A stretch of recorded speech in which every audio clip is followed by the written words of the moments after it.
سێم جۆر لە مرۆڤەکان بەڕێزان پێیان دەوترێ ئەلخاسیڕون، ئەو کەسانی زیانمەندن، ئەو کەسانی کە بەڕاستی تووشی زەرەد و زیان بوون. یەکەم ئەلموشریکون، هەر کەسێک کەوا هاوبەش بۆ خوای پەروەردگار بڕیاردا، چاکەی زۆری کردووە، خێری زۆری کردووە، بەڵام نێتی تەنها بۆ خوا نەبووە، نێتی بووە زیاتر لەوەی کە خوا لێ ڕازی بێ خەڵک مەدحی بکە، خەڵک بە چاوی بەڕێزەوە سەیریکە.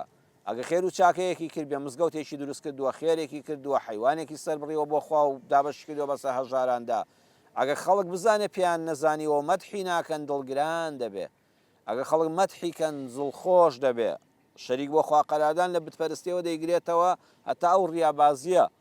پەیامی هەموو پێغەمبەران یەکشتە لە سوورەتی ئەز-زومەر ئاەتی 65 دەفەرمێ ولقد أوحي إليك وإلى الذين من قبلك لئن أشركت ليحبطن عملك ولتكونن من الخاسرين. وحیمان کردووە، نیگامان کردووە لە ئاسمانەوە ئەی پێغەمبەری خۆشەوی صلی الله عليه وسلم، نیگامان کردووە بۆ تۆ بۆ پێغەمبەرانی پێشتۆش، ئەگەر هاوبەش بۆ خوا بڕیاردەی هەموو کار و کردەوەکانت پوچ دەبنەوە وەلەتەکونەنە من الخاسرین، دەچیە ڕیزی زیانمەندانەوە.